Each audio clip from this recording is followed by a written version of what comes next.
Hi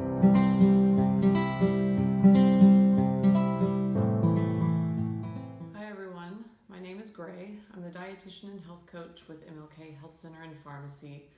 So for this series of videos, we're going to be talking about ways to just deal with the sort of upending of our routine that we've had because of the coronavirus. A lot of people are very affected. Their day-to-day routines are completely up in the air. A lot of people staying at home, working from home, way more downtime than we're used to. So in the last video, I talked about just a variety of different ways that we can manage our stress and anxiety during this time. I figured I'd film at my puzzle table because this is how I deal with some of my stress and anxiety. But in that video, I had mentioned incorporating some sort of mindfulness or meditation into your routine. And so I wanted to talk more specifically about that because I think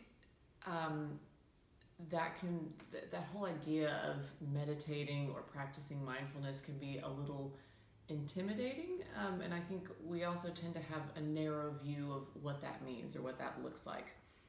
So I would imagine that for a lot of you, if I say meditation, try to meditate, it's usually, okay, I'm going to sit, I'm going to close my eyes, I'm going to imagine a happy place and hang out there for 10 or 15 minutes.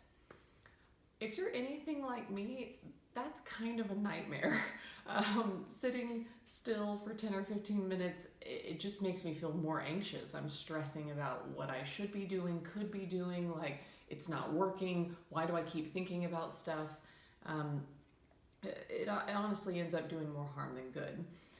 I thought that, I was doing it wrong or that something was wrong with me initially, but as I've researched mindfulness and meditation a little more, I'm finding that that's not the case at all. It's just that for a lot of us, we're very go, go, go. It's always the next thing. Whatever's on our to-do list, we're running from job to job. We're picking up kids. We're constantly on the move, and we're not good at stopping.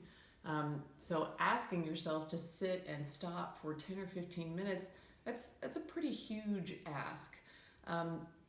So I wanted to give you all some tips on some different ways that we can approach mindfulness and meditation, something that's a little more doable and a little less intimidating, and something that's not going to totally freak out your brain and nervous system.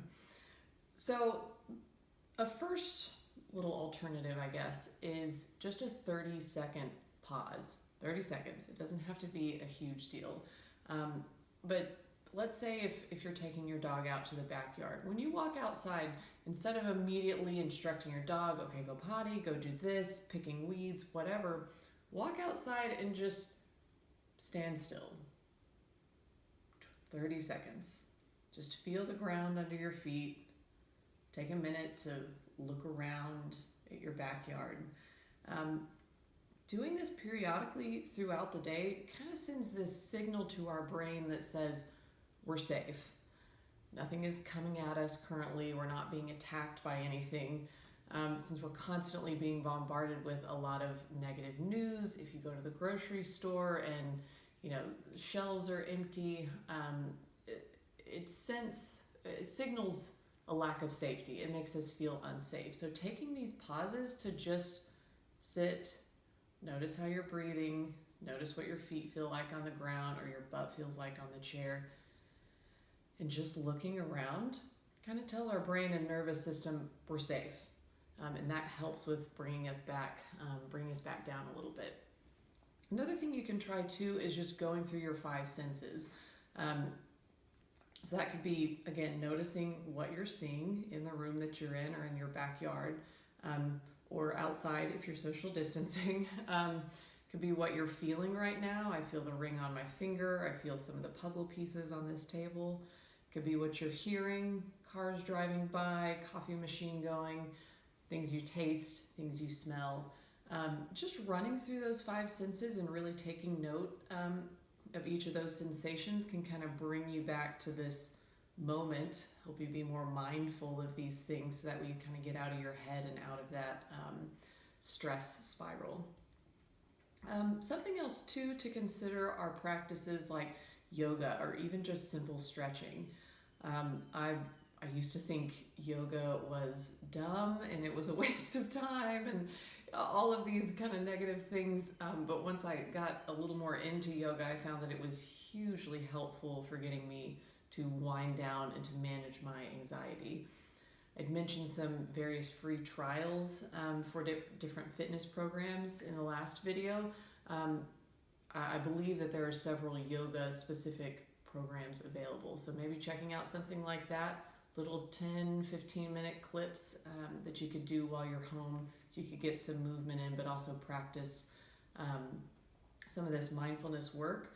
One of the reasons that yoga is helpful is that usually there's movement going along with the breath, so you're having to focus on, okay, I breathe in and my arms go up, I breathe out and my arms go down. Whatever it might be, it just kind of pulls you again out of your head and into your body, into your sensations. So I hope that was helpful, just to kind of reframe this and look at some other ways that we can manage our stress and anxiety. I think we all can certainly benefit from being active in this right now, because there's a lot of stressful stuff going on right now. But we're all in this together. Focus on what you need, taking care of yourself and those around you, those in your household. Stay home unless you absolutely have to. I hope this video was helpful. Thank you for watching.